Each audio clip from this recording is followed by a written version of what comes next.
Yes, at least pull that screen down, unless it goes automatic or They something. just want for the start of the stream to just have that. As soon as I'm done with the introduction, they'll pull it down. Oh, I see. Okay. Wow, this is all planned through. Ready? You're sure there's not a part of you that's German, right? You're pretty sure. Okay. I mean, can't you tell? Yes. I talked to your dad a little bit. He said maybe there is a little German in you, but he wasn't too forthcoming about it. Ready? All right. Assalamu alaikum, everyone. Thank you all for coming. I'm just going to do a bit of introductions and hand over to Stefan, and then we'll try and keep the conversation as much participatory as possible. That's generally how Stefan conducts most of his engagements. So I'm Amar Rashid. I've been working mostly in Islamabad for the last 10-15 years. Principally my area of professional work is in public health and other aspects of public policy. I also have worked as a political worker for the last 10-15 years, mostly with the Awami Workers' Party and various other movements and groups. I'm also a musician. I've also played here in the past with other musicians. But essentially what we're doing today is something very different, essentially, from a lot of the work that I have done, even the work that I've come here to speak about. And in some ways, it's like many of my different paths in my own background have brought me to this kind of work, both in terms of the work that I do in public health, which is around trying to understand how we can prevent various kinds of chronic illnesses and understanding their root causes and their primordial causes, which often go back to various aspects of our life and upbringing and our background and things in our prior generations, our ancestors, and also the way that we are brought into this world. And also, in part, the reason I come to this kind of a topic and this kind of work is because of the political work that I've done, and a realization of, after a decade and a half of doing this, that there are certain aspects of our inner selves that kind of weigh on the work that it is that we try to do. And if we haven't resolved those aspects of our inner selves, then all the things that we do to try to change the world, change economic structures, social structures, many other social evils, if we're not doing it from a very whole and integrated place in ourselves, often what we end up doing is just projecting our own internal turmoil and traumas and many other habits that we take up in life onto the work that we try to do. And it often makes it less effective and often leads to burnout, often leads to people suffering a lot. I mean, we'll get into a bit more of that, but just as like a context of why it is that we're here.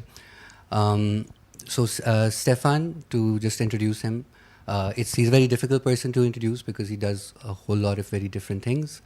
But in some ways, I would consider him, he's a teacher, he's a master facilitator, he's a mentor, particularly to young people. He has also, in past iterations of his life, he has also been a pro tennis player. He was ranked in the top 100 in the world at one point. And I think a lot of that and those experiences have also driven him to the kind of work that he does. He has formed various initiatives and organizations such as Generations, which is a program to mentor young men and women and kind of initiate them into adulthood in meaningful and healthy ways. Also other initiatives like Boys to Men, which is youth mentoring specifically for young men, helping them to deal with the many challenges that they experience in life growing up, particularly in the difficult and unstable circumstances that we live in today. And also most particularly the work that I got to know him through is Shadow to Gold, which is essentially a work that involves shadow integration, in a sense in the Jungian tradition, which is essentially, just in brief, I won't go into it in detail because he will. It's about integrating the repressed aspects of your psyche in a way to like understand and become more whole in yourself. And obviously there's much more to it, and I'm sure he will get into it. But just for the context, that's how I got to know Stefan. I spent some of my year in Mexico, where my wife is from.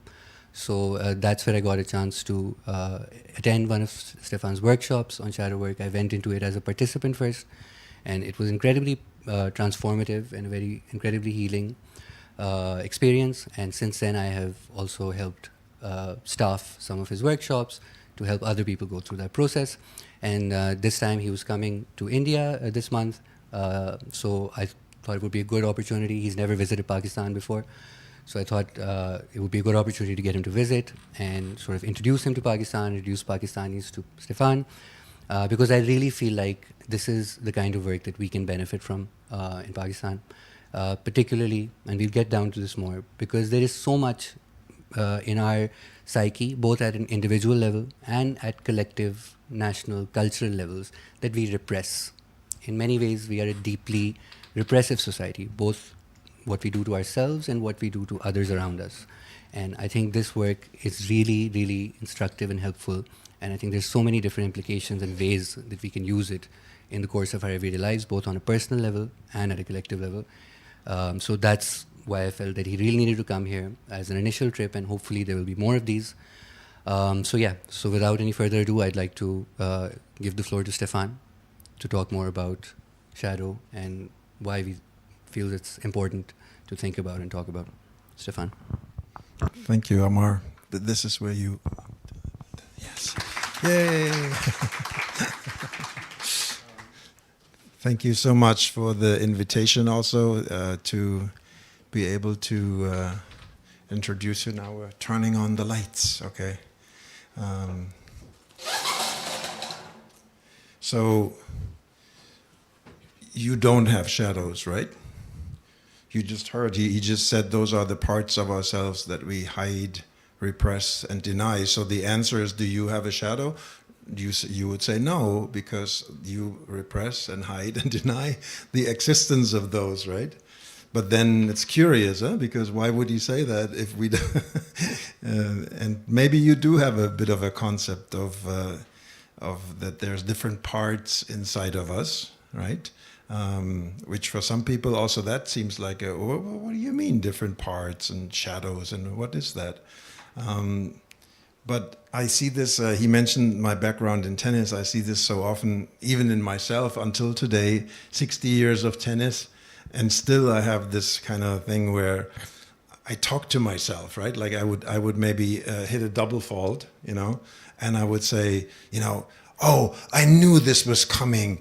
You always do this like that, and then you end up double faulting in these situations. So who am I talking to actually? When I don't know if you play any sports or maybe you do arts or something, or where do you have that you find yourself talking to yourself? So who are you talking to when you're talking to yourself? You're actually not talking to yourself, really. You're talking to a certain part of yourself, right? And so that's an interesting concept, right? That human beings seem to be put together in different parts, and one of those parts, or many of those parts, would be the shadow. The parts of ourselves that we hide, repress, and deny. We don't want other people to see them. We believe that they're not there.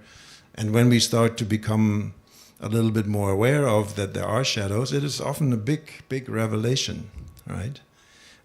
So how would you identify a shadow? Let's assume for a second you have one, right? Yeah, at least one. Yeah. How would you identify a shadow? So I want this to be a little bit interactive. So I appreciate. Go ahead. Oh, we need a mic. We're gonna have a mic go around. Yeah, there you go. Okay, cool.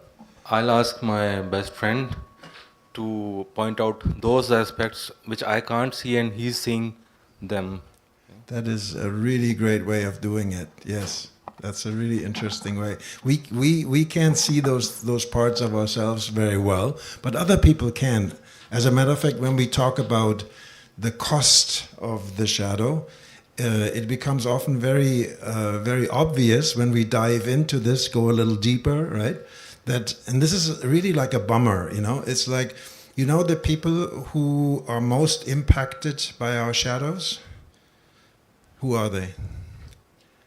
Our loved ones. It's the people that we love the most, yeah? And typically those who are weaker than we are. They might even be pets, they might be, animals that are in our house, or the elderly, or children, or we show those parts, those dark, maybe ugly, but very powerful parts. We show those typically to the ones that are weaker than us, and we let the guard down, right? So let's dive into this a little bit. What would be a shadow that you would hold? And here's one way that I found it's kind of interesting to explore a little bit, right? So think of, I want to ask everybody in the room, and maybe a few of you would be willing to share. I would appreciate that. I want you to think for a second of a virtue that you have.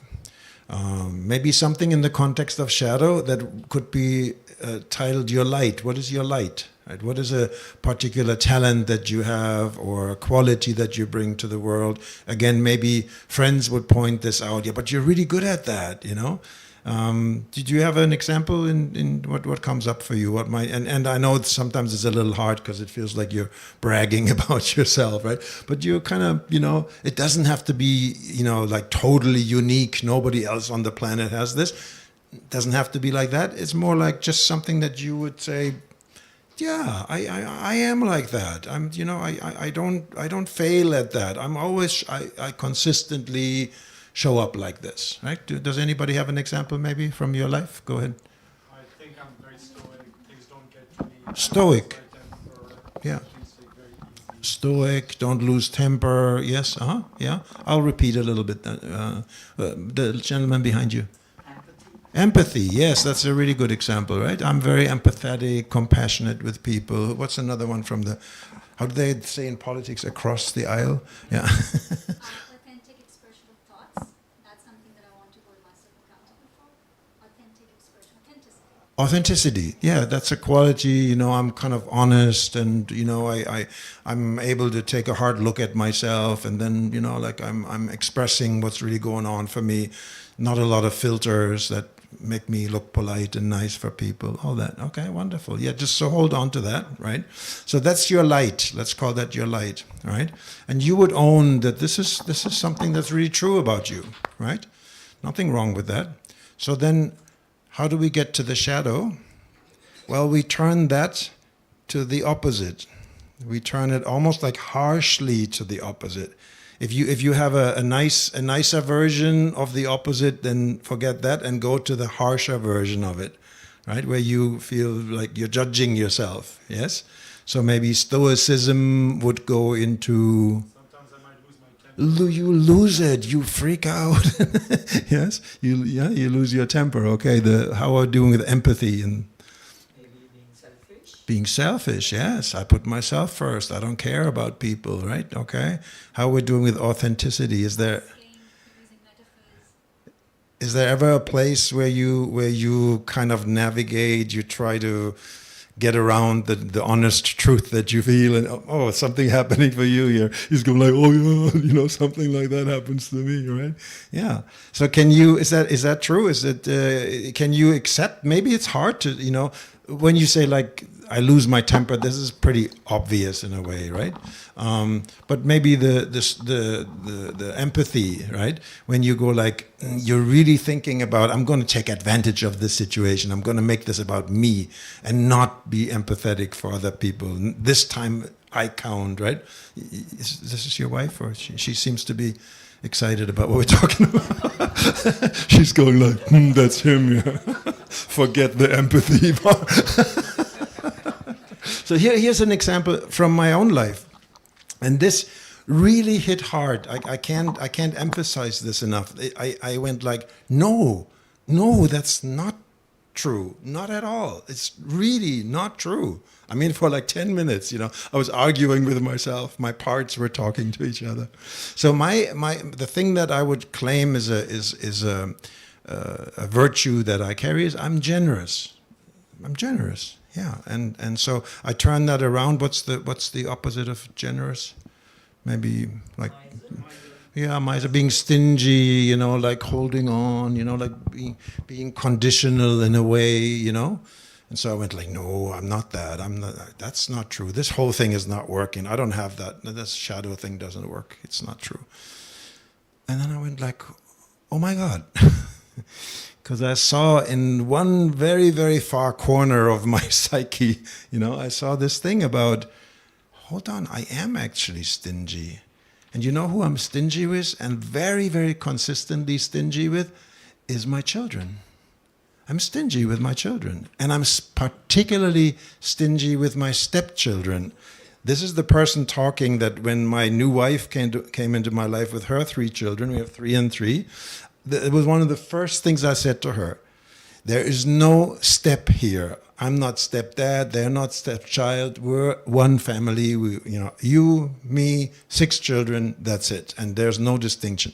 All of a sudden I go like, the people I'm really stingy with are my stepchildren. And it was all about stingy wouldn't really cut it even. It was like conditional love. I would not love them the same way that I would love maybe if they are behaving the way that I want them to behave, which was mostly about saying thank you to my generosity. If they wouldn't acknowledge my generosity, then I would get very short and very kind of bad-tempered a little bit, my mood. You connect with what I'm saying? You see yourself similar in some ways, how these shadows, they actually do something with us, right? They really are very impactful in many ways. And they drive oftentimes our behaviors, the choices we make, the decisions that we make. They often come from those shadows, those parts that we hide, repress, and deny and don't admit that we have and don't acknowledge, right? So the title of the program, Shadow to Gold, has everything to do with becoming really honest with oneself, being able to identify those shadows, own up to them, make them yours, you own them fully, and then, as Carl Jung said, and I love this expression, and then start to befriend them. Rather than push them away, you start to befriend those shadows, and eventually they tend to become an asset in a way. With the awareness that you're building in working with the shadow, it becomes something that other people can also benefit from, but you benefit from it, right?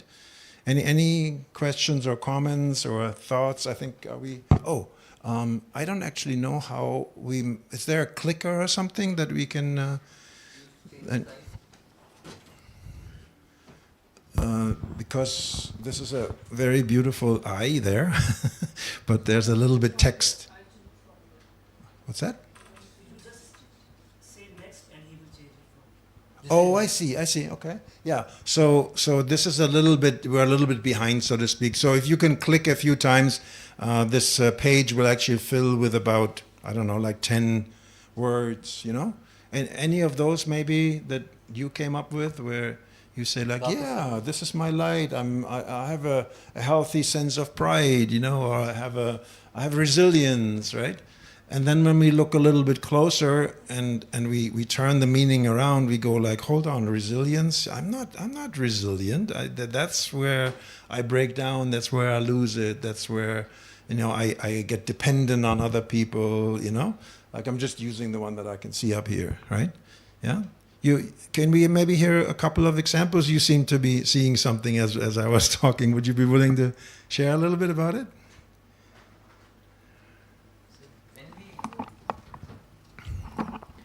When we go through the depressive phases or something else like that, being clingy to our friends or roommates, etc. So I come to here and go through with the people of the black hole, so I feel it in a better way and go far away from that. Okay. So this is just a recent experience of me that I experienced. Mm-hmm. Mm-hmm. Mm-hmm. Any question or thoughts on your side? No, I think it would be really good to share more about how these shadows get in the way of ourselves, how these shadows stop us or impede us in many ways from doing the things that we truly want to. Mm-hmm.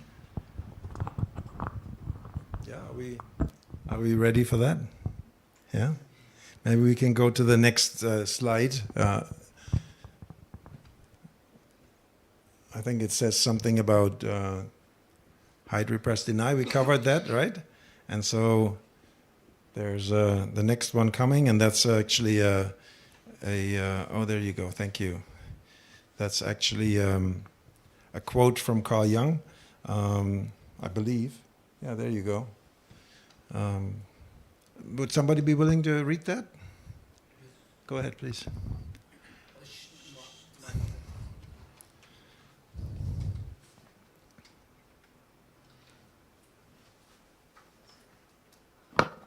Yes, and the shadow is a moral problem that challenges the whole ego personality, for no one can become conscious of the shadow without considerable moral effort.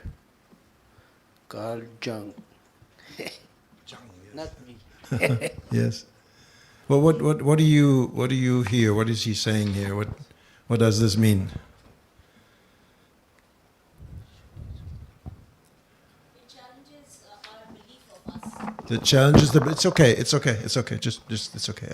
I'll repeat it a little. It challenges us. Our own belief of us. Yes. What we believe we are, it challenges that. Yes. Yes. And so we need to develop something, right, to navigate that, to work with that, right? And why would we start believing certain things about ourselves? Where would that come from? Typically happens in our upbringing, right? Yeah, that there are certain aspects, that all of a sudden parents, auntie, uncle, teachers, coaches, they say something about us. We have experiences, we call it often traumas, right? Where we feel like, whoa, something is happening to me that tells me something about who I am. And all of a sudden, I have a belief about myself, right? It's often also connected with feelings, right? Like could be, for example, shame, right? Maybe there's an experience where something is exposed, I'm embarrassed, right? In front of other people, I'm not doing well on stage or something, and all of a sudden I start to think about myself, yeah, I must be that. That must be true about me, right? And so that's how shadows start to develop, right? And so when we do the actual work within Shadow to Gold, we often go to the earliest memory of an experience and see if there is an opportunity there to change the context in which this experience showed up and in which this belief started to form about ourselves, right? And then we can make new choices. We can actually get into something transformative. So I always say, nowadays, I don't know how familiar you are here in Pakistan with the plant medicine, Ayurveda, psychedelics, things like that, and people come back from these, and I'm not saying anything negative about them. People come back often and they go like, oh, I had these insights and I got to see myself completely different and all of that, and that's wonderful. That's a start of something. But in this work, we go actually to the next step. We actually get to take these insights and use them in a transformative way, so that deep in the psyche something really shifts and I start to experience myself differently. I really get to, on an ongoing basis, challenge this belief about myself, right? And that's where the actual change can happen and can manifest, right? And all of a sudden people have literal experiences of feeling different, responding different, and not going into reaction so much, the distinction between reaction and responding, right? A conscious choice rather than the unconscious running the show, yeah? Go ahead, please. But I also see that the first step over here is to recognize mindfully that you have a shadow. Yes. Because for a long, long time, you have this, personality, this sense of yourself that you grow up with, and you don't see the problem. You don't see the shadow. Yes. So you recognize the shadow, which takes what the expression says over here, the moral effort. Mm-hmm. You need the courage, you need Yes. you need to have the humility to understand that, yes, you need to work on yourself, because there are problems. Yes, absolutely. I couldn't underwrite that more. It takes humility, it takes honesty, it takes courage. Yeah, it takes the willingness to say the way that I'm living my life now, and it might be a good life. You know, we've heard examples of that recently, where people go like, I'm doing fine and I don't want to change anything. I'm very functional. Let's not shake things up, right? And that's okay. You know, that's a choice that you make, and people go through phases, you know. The thing that often happens, though, is that when we are not being honest with ourselves, that things happen to us, that actually the future manifests something that kind of pushes our nose into the very topic that, you know, all of a sudden you have like an injury or you have an accident or things don't work out and you go, where did that come from? Well, look at your shadows, you know, take a deeper look. And a lot of it starts with taking responsibility for what's happening to you, and not necessarily to us, I include myself fully, you know, not necessarily outsourcing that and going like, well, that was fate, or that was, you know, blaming others for it, right? But to take full responsibility. My life changed in a really, really big way when I started to adopt this thinking that says, I am the source of everything that happens in my life. That's a powerful stand to take. People sometimes go like, but hold on, I'm not the source of climate change, or I'm not the source of a war or something, right? And it's not meant in a literal sense. I'm causing it, therefore I'm to blame for it. But it's a much more powerful stand to take than to say, oh, it's all circumstantial and I got nothing to do with it, and I don't understand any of this, and whatever happens to me is what happens to me. That's a very passive way of living one's life, right? Much more powerful to say, I see myself as the source of the things that happen in my life, because now I can position myself differently, and I can cause shifts, and I can exercise this humility and the honesty and look into, well, so if I am the source, then how would I do that differently next time? What can I learn from all of that, right? Now, yes, the gentleman here in the front. Yeah, go ahead. I took a long time to accept that the things happen to me, the events happen to me. I'm the source of all these things. Accepting. I took a long time to accept these things. Yes, yes. I would blame on others and excuses, lame excuses and all the things. But when I accepted all the things, that what happened to me in my life, it was all because of me, then things began to get better. And yes, I accepted that this is because of me. Many people, if the people around me, they also begin to love me, because I accepted the things. Yes, this was because of me, and I'm sorry for that. What happened to me, it was because of my own actions. So this is really, sir, a hard thing. Yes. It takes a long time, but this happened to me. Thank you very much. Yeah, thanks for the honesty. Yeah. Maybe I'm thinking about illusions. I mean, sometimes I feel that these shadows are some kind of illusions that we somehow foisted upon ourselves by this conscious introspections. How do you see that? Well, I mean, being a realist, if someone is more realist, how he or she would look at this. Would you be willing to maybe go back to the little exercise that we did? I mean, there's certainly some truth to it. There's illusional things that are going on. But when you just looked at the quality, the light side, quality in you, what did you claim? Yeah. So what's the quality? How we differentiate these shadows with like illusions and realities? Yes. So. What he's asking is that, can you go back to what we asked about, what is something in you that your loved ones recognize is good, a good quality of yours, like an example of that. Could you go back to that, like something that your people I mean, around there you- are a lot of things. There are a lot of things which we think that they are like real, but they are not actually. It's just our speculations.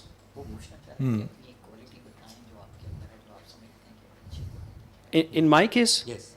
I mean, I think I think I have a sense of beauty. Yeah, Okay. this is one of the quality I think. Yeah. I like it, and You like it. You yeah. you're attracted. You recognize it. You see beauty along the road, or Yeah. in other people, or in you, in yourself, right? Yeah. Okay. When does it become really ugly? when it's not, of course. Not so illusional, huh? Yeah. Yeah. So it's not so illusional in that sense. There is a reality to a shadow. That means at some point, in some circumstance, in some situation, that very quality that you claim, and I believe you and I trust you with it, you have a connection with beauty. All of a sudden, you go like, "Wow, I'm just all focused right now on how things are not working, and the ugliness of life, and the heaviness of life, and the difficulty, and all of that." Right? That's not delusional. That's very real. That's a very real feeling that you're carrying. For me, it was very, very real when I discovered it, that I actually discriminate against my stepchildren in how much love I give them. And I'm actually really like excuse my French, I'm really an asshole about it. Like, I really don't like myself for that. You know, like sometimes over days, you know, the whole family went out for dinner. They didn't say thank you. You know, then we made an extra effort. Nobody said anything. I go like, I'm not going to talk to you for the next 3 days. You know, the silent treatment.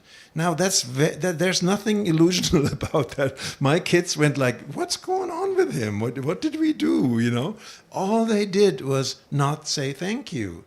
I mean, how sick is that? That's really. And I wouldn't even talk about it because I didn't really know, but I could feel this, like my throat was closing. I was like, I really want nothing to do with them right now. And they didn't even say thank you. Nobody's seeing me, right? So that's very, very real. This happens to people. It happens, I think, to all of us. I mean, except Amar. Amar is kind of perfect. You know, he's like, I got to know him now. Still looking for shadows somewhere. But you actually, is this a good moment maybe to broaden the spectrum a little bit and talk a little bit about the country and all those absolutely. things? I mean, I'd like to start with an example. I mean, just to illustrate a little bit, like from a personal reflective point of view, and just to contradict what he just said, I do have shadows, many of them. And one of the shadows that I've struggled with is like the shadow of unworthiness. Feeling like I am not good enough, I am not worthy enough. It's like a lack of belief in myself. And there's a light side of that also. Sometimes I do find that belief, and I do many things that I would consider worthy, and others would also. But over time, I realized that something that kept me from doing so much, whether it's in my personal life, whether it's in my relationships, whether it's in politics, often relates to this underlying belief that I had that fundamentally you don't deserve this, you're not good enough, you're not capable enough. And in the course of doing the shadow work, I realized where it originated from, what part of my childhood, and how it related some way to my relationship with my parents and certain things that happened there, which I then took to heart and adopted as a belief. Even if I didn't consciously have it in my mind all the time, but underlying it would emerge and affect so many of the things that I was trying to do in my life.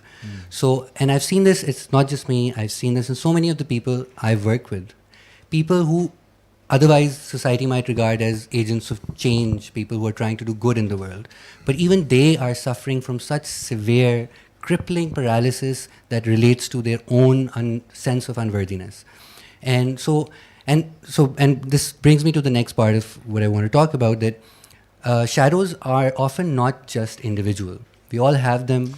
Can I just stop you for one second? Sure. Because this is a great example of what I want to bring in, and absolutely. then we can go to the next part. Yes, after. absolutely. So, when you just talked about unworthiness, right? And you also said, but then there's also other times when I'm not feeling unworthy, right? But there's also a shadow lurking there when somebody compensates for the shadow and maybe overcompensates. What is that called? Like if you turn unworthiness to the other end, and it again becomes a shadow. What is that? What's the name for unworthiness? If you overcompensate, overcompensation of unworthiness would the result in Narcissism. narcissism, like an unhealthy pride, right? Absolutely, yes. And maybe the word that I was, and I don't know this at all. I've never been like that ever. Arrogance. Right? It's arrogance, right? When I have the underlying, you know how they say arrogance actually comes from insecurity, right? And this is a very interesting thing to point out. So on both sides of a healthy balance self-worth are shadows.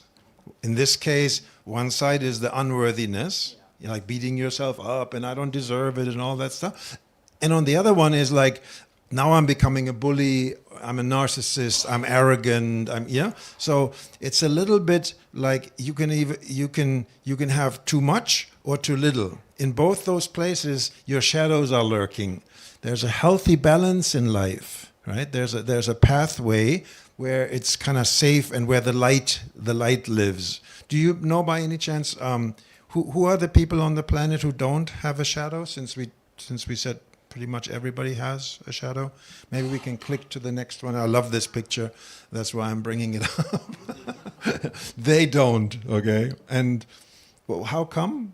How come that they don't have a shadow? They're being born, and yeah. You remember, or you? Because they are not yet have been programmed by the environment and the society. Yes. They have not been imprinted by the society. Yes. Yeah. The socialization, the conditioning, all of those things are not really there. Now I see some of you going, hold on, because there is more than personal shadows. There is cultural shadows. And this child was born into that. And you can even just see it in the fact that it looks like a white child, right? Like kind of my skin color and all of that, and the world is not only made by these people. We're very, very diverse, right?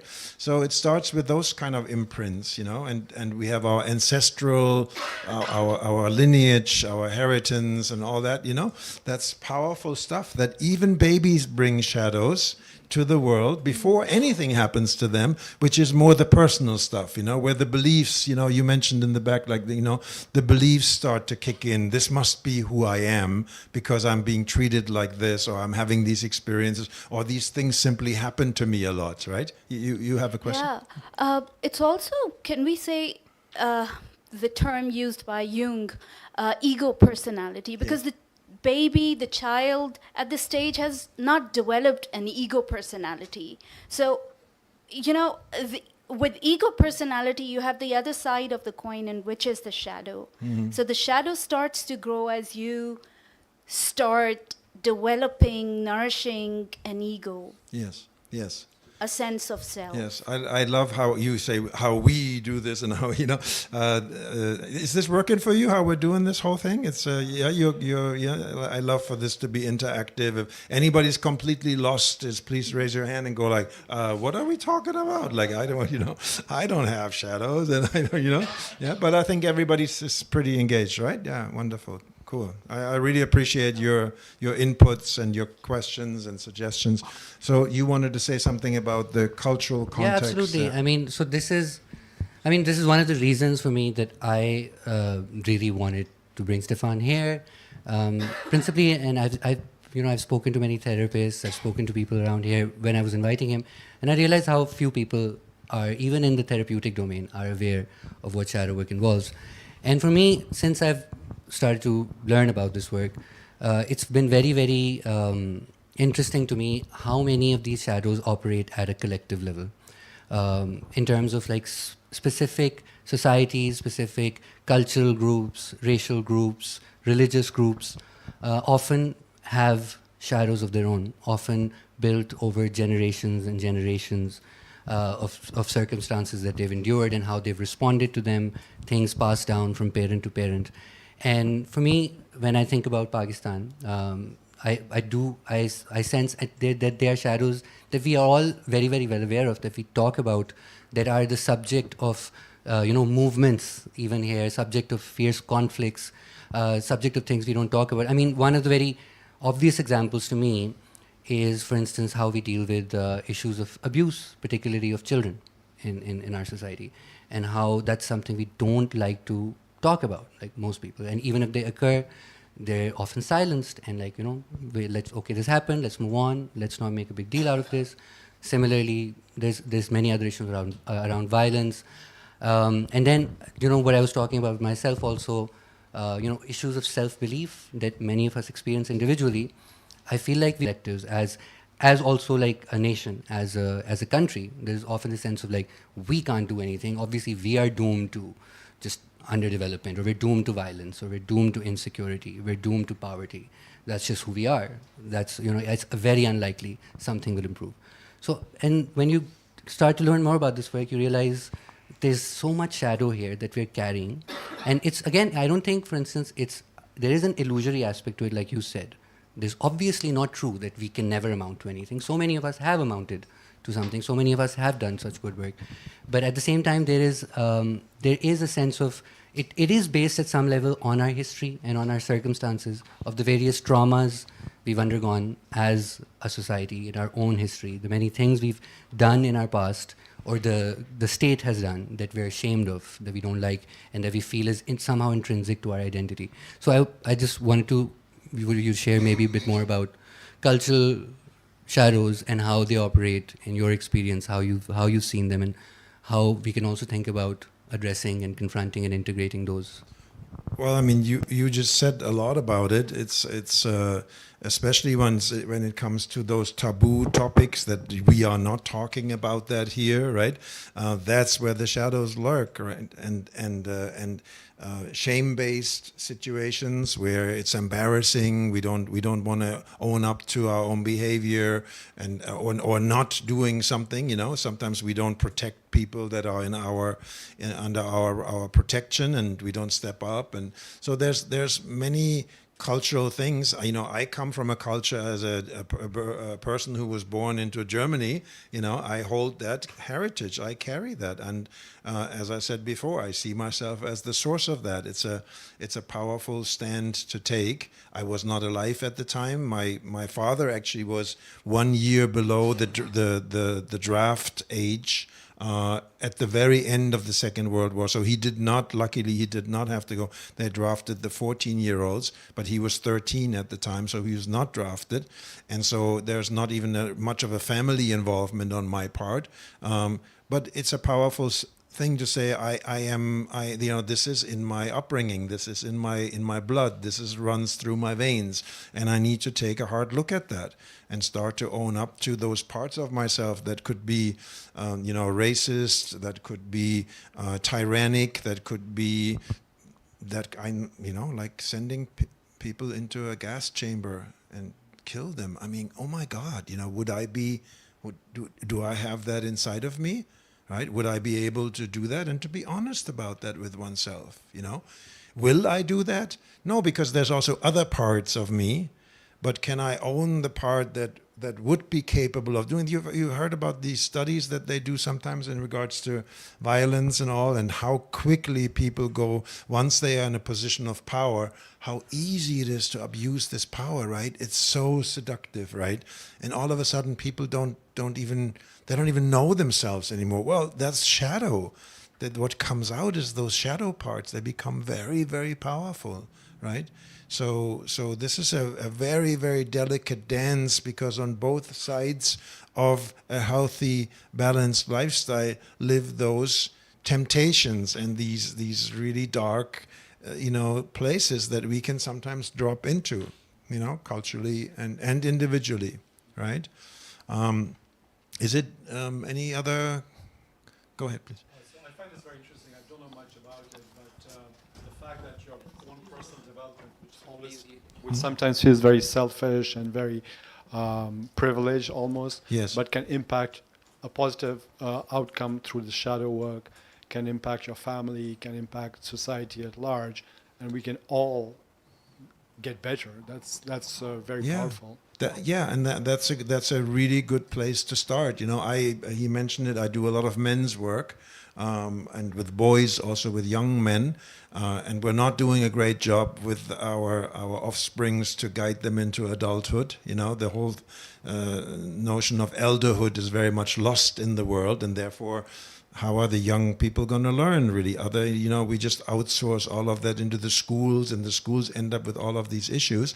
That's not really fair. You know, we as adults need to step up and cultivate something inside of us that I call elderhood. You know, it doesn't matter what age you are. We're all elders in the making, right? And we can learn how to take care of the next generation by guiding them through certain processes that help them to in this very, very tumultuous time, you know, the teenage years, puberty and all that, we can support them to start to navigate that and find their own identity along this journey, right? And that includes the awareness of shadows. It's important to do that, right? But we've lost that. I don't know if that is still... Are there tribal areas in Pakistan where I was in South Africa a few years ago, where they actually claim that the rites of passage, the initiation rites, are still alive, you know, because there's tribal, setups, you know, where people still live according to the old traditions, right? Is that so in Pakistan? Are there areas where tribal upbringing, raising of children, where it's not the parents who are in charge anymore, but it's actually the community that steps up, and the elders are facilitating this transition into adulthood, right? Is there something like that? Yes, I mean, if anyone else would like to talk about this, but of course, we do have tribal communities in Pakistan, and many parts of our various different ethnic groups have their own, often tribal and communitarian setups. But at the same time, I do feel like a lot of the initiation rituals, like the rites of passage, have been lost, in part because in many parts of those tribal areas, the authority of customary elders has been challenged a lot, often in violent ways in the last 20, 30 years because of war, because of obviously modernization, urbanization. So we've seen a lot of those traditional tribal systems sort of break apart in some ways, Yes. and, you know, often very violently. Yes. So, and obviously in the cities, there's very little in that sense Yes. of like initiations into Yeah. adulthood that are Yeah. shared across cultures. So it is something that we had in our past, but in some ways the difficulty, particularly of the last couple of decades, in which we experienced so much violence and war and turmoil and social instability, that has really frayed a lot of those bonds. So it is something I feel like we do need to reconstitute at some level. So then would I be, I'm leaning a little bit out here, going on a limb, right? Would it be true that you have gangs? Is there some trends that would qualify as there are gangs that where young men especially get together and they commit crimes, or it could be petty things, you know, but is there something like that? Yes, yes. Yeah, because that is the result of, you know, when these things are lacking, when they're not there, when there is no healthy upbringing along those lines, then the kids basically turn to each other, and they're looking for this sense of belonging within their own peer group, and they look for advice and they look for identity there, right? And of course, not very healthy what they find there. And all of a sudden we have this trend. I've seen it in many, many cultures, including in South Africa, where it's a big problem. You know, we talked about the beauty of Santa Barbara, where I live, the Latino population in Santa Barbara, the rivaling West Side and East Side gangs. You know, I've worked with those kids. It's amazing how they are being actively recruited into this, because there's a lack there, there's a gap there, you know, and we leave that gap as the adults, right? So go ahead, yeah, and then I think maybe we can move on. I wanted to bring in one other, yeah, go ahead. I'm not sure if this is completely off the track, but, you know, even when we did not have in cities, when we didn't have a tribal system, a collective joint family system worked in a certain way where the grandparents would sometimes, temper down the young people around. They would sort of help them ease into adulthood. Yes. Sometimes I remember, my own grandparents connecting with me on a very sort of unconscious level by explaining things to me in a much easier way. But with the more like individualistic nuclear family system, Yes. Things have disintegrated in other ways. Yes. We've left the teenagers on their own. Yes. And now everybody is getting help. Nobody is seeking help from the people around. Yes. They think they can manage things Yes. on their own. Yes. So, we're dealing with our shadows all alone, and especially with the children, with the teenagers. This is a very difficult situation. Absolutely, yeah. So maybe we can forward here to this. There's a golden middle. Yeah, further on. Yeah, quite a bit further on. I think it's like, yeah, that one. If you can just bring up, there's 16 words in total, and I wonder if you might actually guess what the framework is that I'd like to introduce here, because this is all so very complex, right? So you might notice there's an area over to the right, there's an area, so to speak, in the south, if this was a map, right? There's an area in the west and there's an area in the north, right? The cardinal directions, yes? And when you look at these shadow expressions, let's just start maybe over in the east, right? So dreamer, addictions, dreamer in the sense, not in the positive sense of the word, but like disconnected, delusional, not connected to reality, just dreaming life away, right? Or getting lost in addictions. Or on the other side is the loneliness, the lack of connection, the lack of intimacy, right? 16 words in total that all point to a framework that I'd like to introduce, which is also part of Jung's work. And you might have heard the word, it's archetypal. That's the framework of the four archetypal directions, and is much more complex. What he did, we're really kind of toning this down into a very, very simple structure. But if you click on the next one, please, then we actually see these. Yeah, there you go. Right. So there's your beauty, right? Yeah, that's attributed to the archetypal energy of the lover. Right, the lover in the East, where life starts, and a person has their own experiences. They're growing up. It's before puberty, before the first attempts into adulthood, and all that happens. Right, there's a sense of connection, surrender, wonder about the world. Everything is kind of deeply connected to experiences, right? As young kids, we can really, I remember like my oldest son Jonathan, he would get into his playfulness. Sometimes I go like, Jonathan, we have to go. Jonathan, we have to go. He's still playing, Jonathan, we really have to go, because he's really deep into the playfulness of a young person, right? A child, that wonderful energy of getting lost in it, not a thought going anywhere else, total focus, totally being in the zone. Later on, as a tennis player, I had to work on being able to get back to that, because we lose that over time. But there can be such a what's the word? Like you're the man of words. You're so fully into something that you don't have. Immersion, that's the word. See, it's my second language, so forgive me, English. Yeah, does that make sense? So lover energy. If we go further down the life path, we're basically going, this is the cycle of life in a way. If you put a frame around it with a circle, then it's the cycle of life. In the south, we have the anybody know? Yes, the warrior, exactly. Warrior, and then of course the female warrior, which is the Amazon, right? Yeah, and there it's a lot about boundaries and commitments and taking action, right?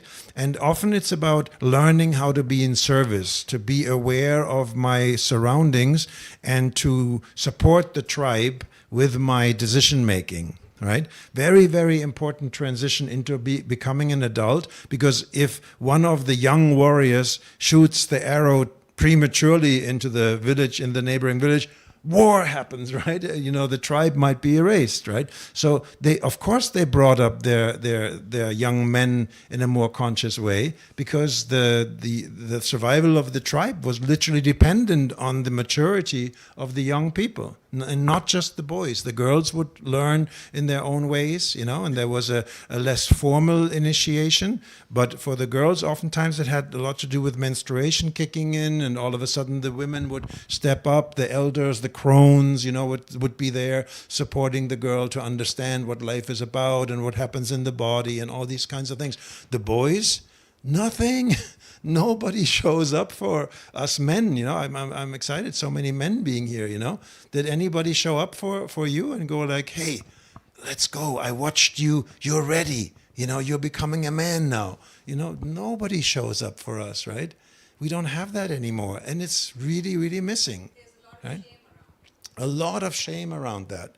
It's not our fault that we don't have that, but it becomes our fault when we get older and we don't educate ourselves and we thrive for making that available for the next generation. And truthfully, I don't know if you've seen, well, you haven't really, but there's the website for Generations. There's a clip where I speak on the Oprah Winfrey show. I was invited there, and I do a little my 4 minutes of fame, it's sitting with Oprah, and it's all about like how we as men we have this in our genes, it's in our gene pool. It's not a foreign thing for us, but nobody like points our attention to that there is something inside of us that we can activate and cultivate.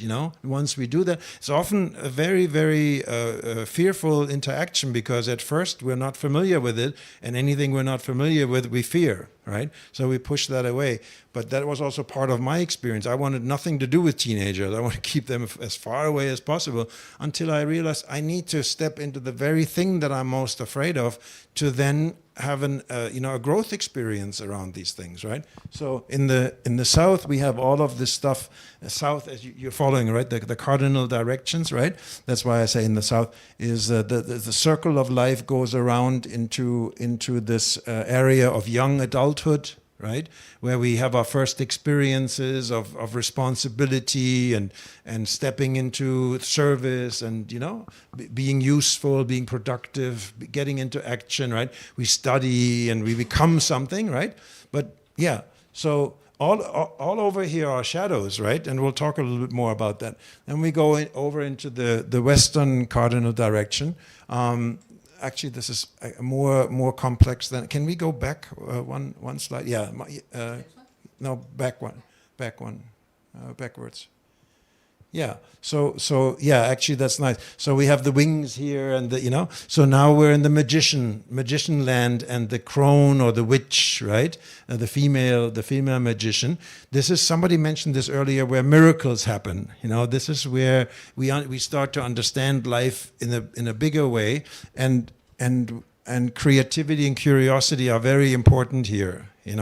So the magician and the crone, they live into this experience of like, I'm really using what I've learned along the way, and I make that part of my service, right? I'm really contributing from there. I develop competencies, I become maybe a teacher or somebody who has something to contribute, right?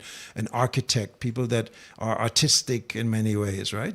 And then the journey pretty much goes through the preparation for the passing, happens in the north, which is where the king and the queen are stationed, right? So these are, again, you remember I started by talking about parts of ourselves, right? These are parts that from a mythological perspective, this is true for all of us. These parts live inside of us. Like sometimes I can find this kingly part of myself, and I feel like, whoa, I'm really like stepping up to something. I'm being asked to give a speech or to bless somebody or to, to work with people in a way. That's in the king archetype, right? It's about action and being, fully engaged and all that. That's more in the warrior, right? For me as a man, right? The lover doesn't have the distinction of female and male because it's true for all of us, yeah? And by the way, there are base feelings that are attached to all of these directions also, which are very important. Emotional literacy, I talked a little bit earlier about my youth mentoring work. Social emotional development starts with understanding that there are base feelings that if I ignore those, I'm missing a lot of information, because feelings give information. We're often so afraid of our feelings because they seem to overwhelm us. We don't sometimes think we can get back from them. If I let out that anger, there's going to be a bloodbath and I'm going to be in trouble, I'm going to get punished, or I will never find my way back from this sadness. The depression kicks in and I fall so deeply that I'm worried, can I ever get back? Or the fear takes over and I feel like I can't get rid of this anxiety now that I've given into the fear. But my experience is, and this is something that I think we need to learn and we need to be courageous about, is that if we take the risk of going into the feeling, we typically also find the way out of it again. It's a in and out, right? It's an in and out. And as they say, talking about sadness, for example, if we don't allow ourselves to feel the sadness fully, we also can't fully experience the joy, right? So we're often living with this very, very short amplitude instead of living more fully and being fully expressed in our lives, right? Because of this fear of the feelings, right? So should we go into this a little bit? Are you interested to explore this a little bit? Any questions? Anything from the Pakistani culture that you would see in this setup around those archetypal energies? Are they true in Pakistan? You have warriors. You know warriors, right? As a matter of fact, he told me that the whole this area and the Punjabi area and all that, that's where the warriors come from, right? Yeah. All the tribes, Yeah. communities around, the British call this the martial race. There you go. Yes. Yes. Mm-hmm. Yeah. And who's guiding the warriors? Who's in charge of making them productive and also safe? Right? Who's in charge of that? If you tell me, they have to kill me, right? I knew that was coming. No, but where I'm going is who is in charge? Sorry. Don't want to talk about who's in charge. Had a point that you just made, that you need to dive into, whatever is troubling you or negative. So I want to relate it with depression. Yes. If you dive into that feeling, isn't that sort of like a sinking feeling? Coming out of that is difficult, from what I've heard. And J.K. Rowling also, mentioned that it's sort of like a sinkhole. It sucks you in and doesn't let you out. So what are your comments about that? Yeah, I mean, when the sadness goes into depression, when it goes down and down and down more, it definitely needs to be addressed, and it also might need some intervention in some way. I'm not saying there are no dangers. That's why it takes courage to do it, right? But also depression, if you go really with the meaning of the word, there's something about pressing, right?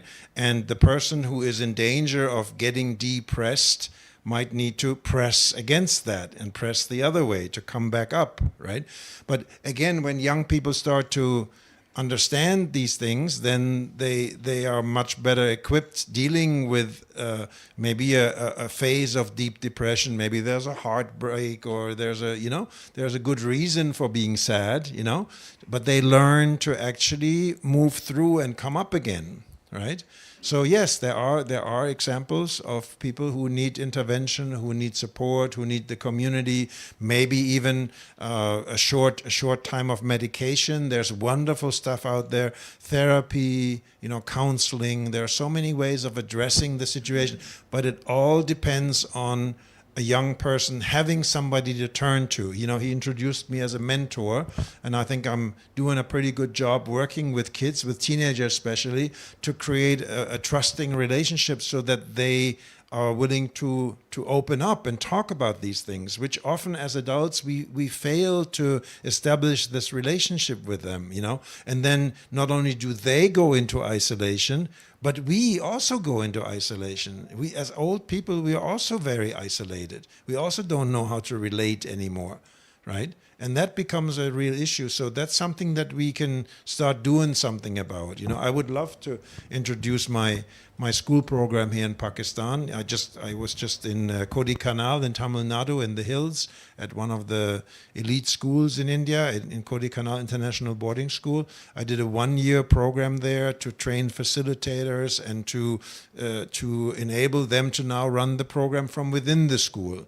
So it's not impossible to do things like that, and we need to start those kinds of things. I've done this in various places around the world, and there's more and more receptivity because we start to realize that children in today's world need something different than what they needed maybe when I grew up, or probably most people in the room here, except for that little one there, right? That children need something different based on the challenges that we're facing. They say 70% of the jobs that people will be doing in about 20, 30 years from now, we don't know what that is. We have no idea what these people, now young people, will do at the peak of their profession and their career. They're 40 years old now, to 2050 or something. They say 70% of the jobs that people will do, we don't know what it is, because things will change very, very quickly and very dramatically.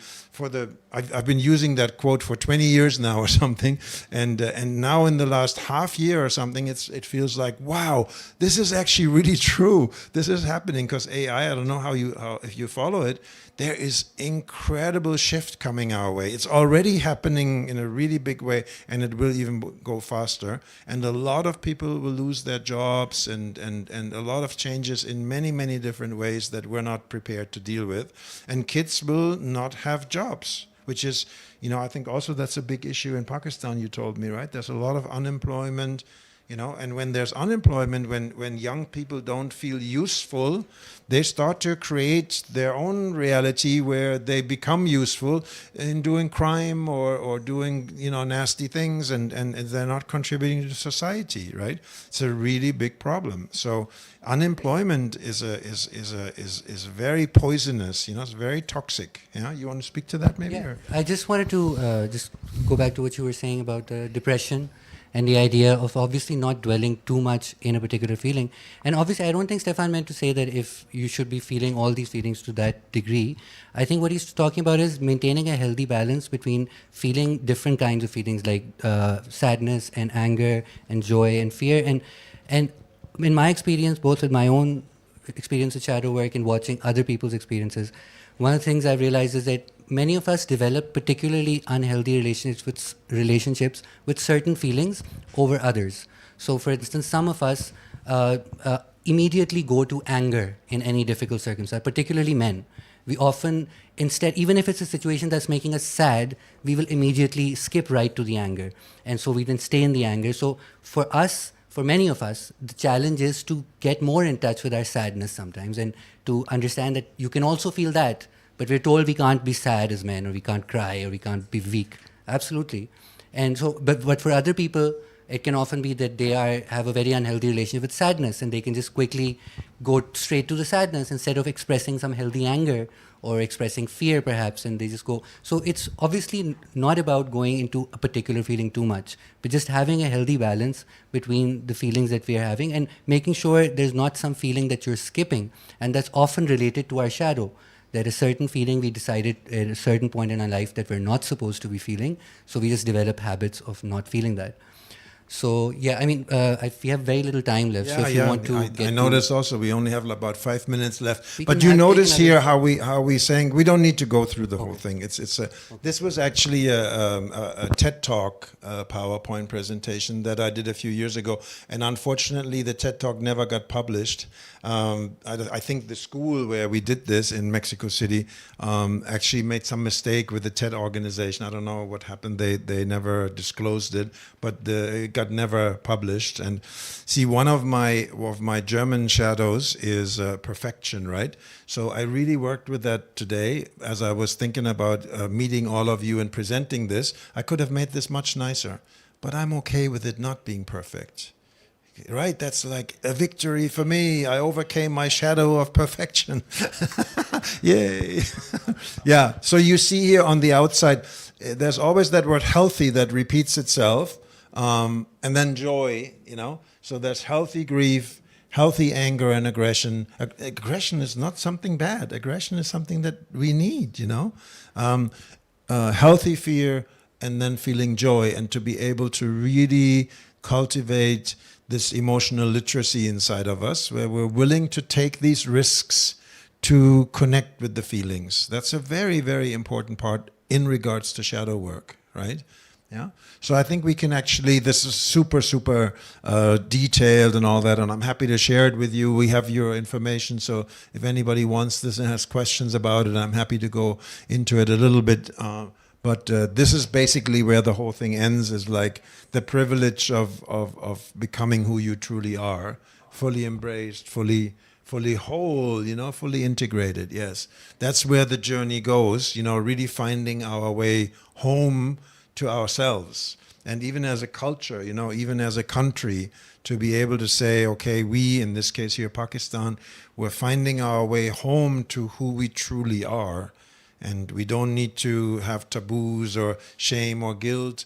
It's all part of, and we, I'm not saying you have a lot of that. You have probably just as much as most every other country. But I know that there have been challenges and traumas and all that. So this is something that you might choose. I think one of the big advantages of a relatively small country with a limited population is that you can almost like reach everybody in a way, right?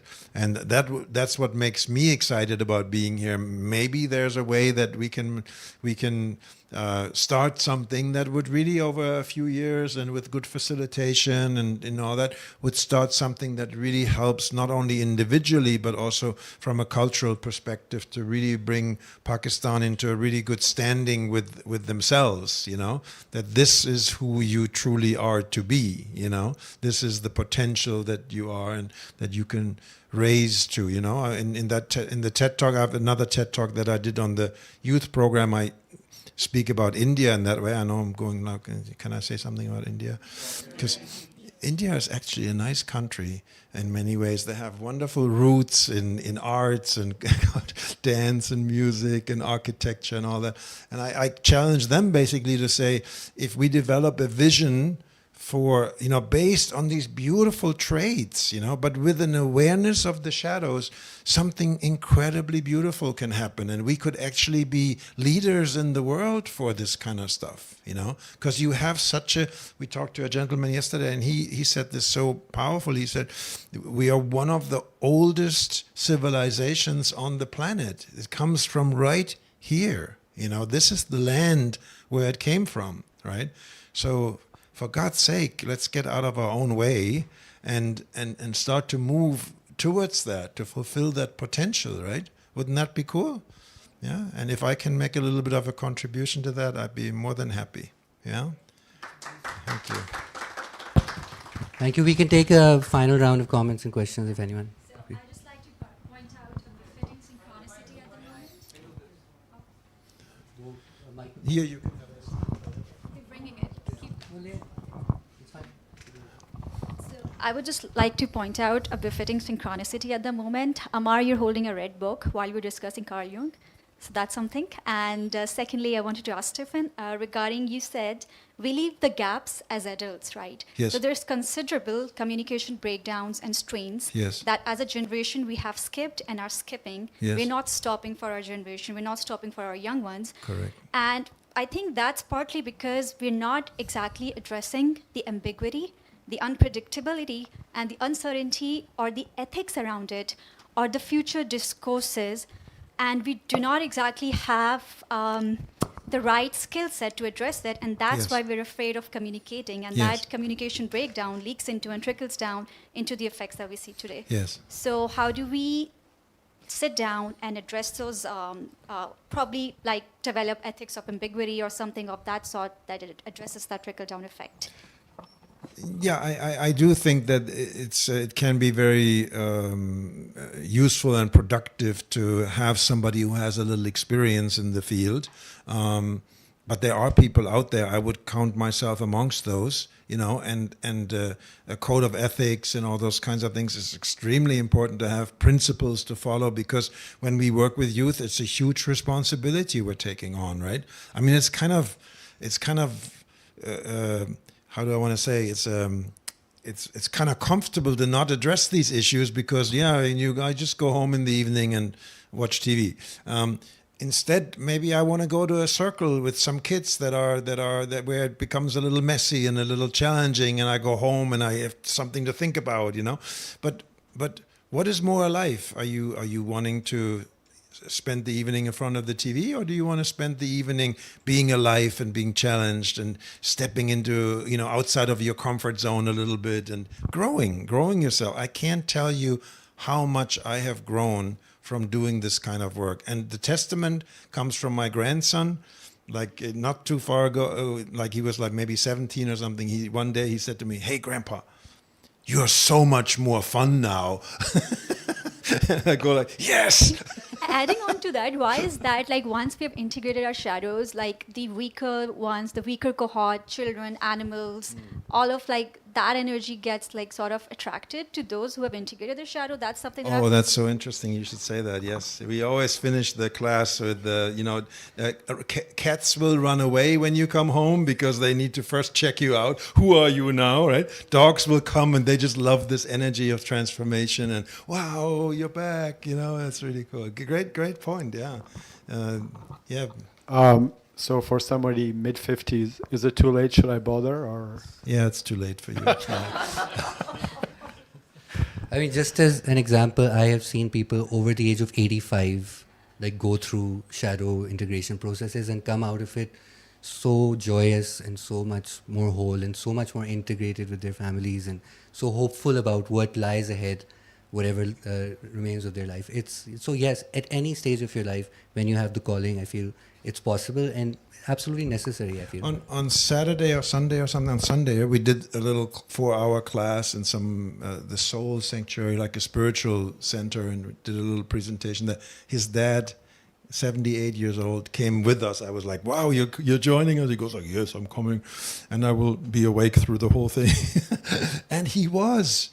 And then afterwards, like 2 days later, we have a conversation that you said that was a taboo for the longest time. And out of this whole interaction for a 78-year-old man, he volunteered to bring up this topic and talk about it and challenge the whole family on it. And there's a big thing going on right now, which is, no, it's not too late. At 55, you're at the perfect age. Yes, you even have a little white in your beard, right? That's sure, just a little. Qualifies you almost as an elder.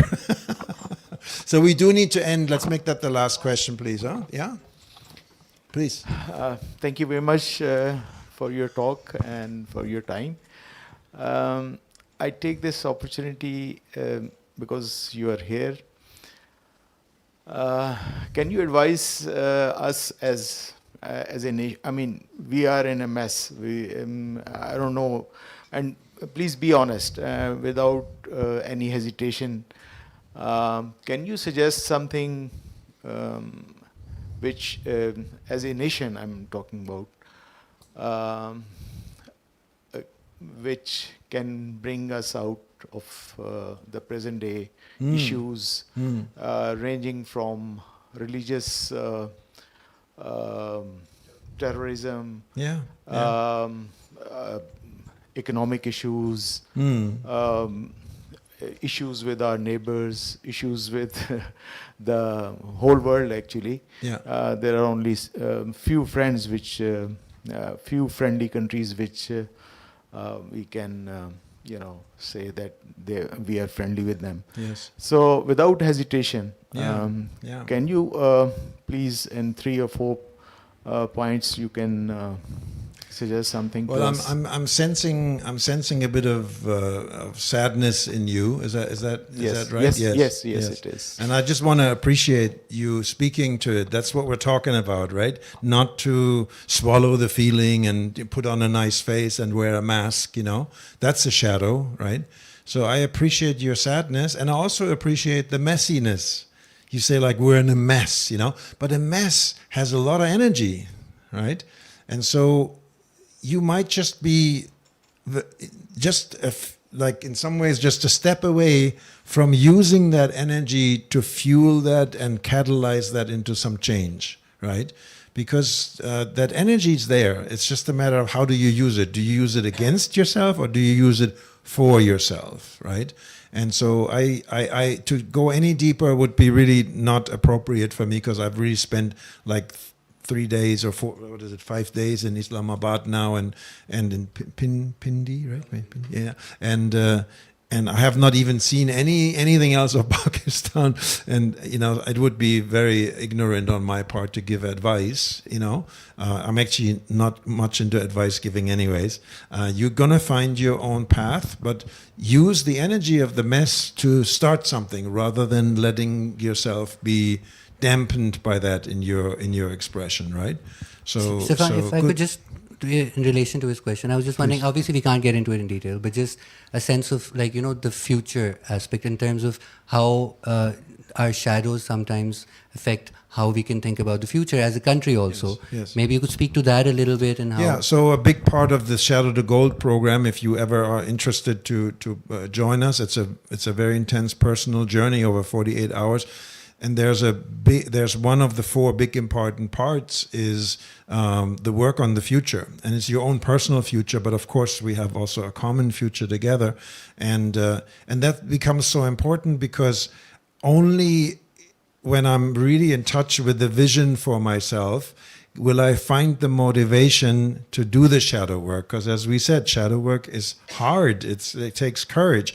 If I'm not in touch with the vision that's worth the risk, then I wouldn't do the work, right? So it all starts really with 4 phases: container building, to make it safe as much as possible, right? Then do the futuring work, engage with the future you want to create for yourself, engage with the shadow, those parts that get in the way of manifesting this future, and then very important to integrate, 4 phases to integrate all of that. And we do that on a very personal level with people, but this can also be done as a collective, in a culture, in a country, or in an area. So I really appreciate where you're coming from. I hear your sadness. And I have a sense that there is energy here that wants to move, So let's get on with it, okay? Yes, we really do need to go because he's going to get in trouble with his wife. He has to drop her at the airport, and I'm partially responsible. As you know, I'm the source of everything. So if he gets beaten up, it's going to be my fault, right? That's actually true. But thank you all for coming. I would like, has everyone here filled out the attendance sheet? Left your emails. So hopefully in our next trip, our plan, on Stefan's next trip, our plan is to organize an actual shadow integration workshop.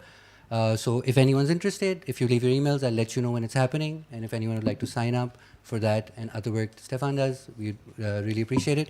Would you like to have a group photo? Should we do it? Would you, if everyone... Thank you so much, everyone, for coming.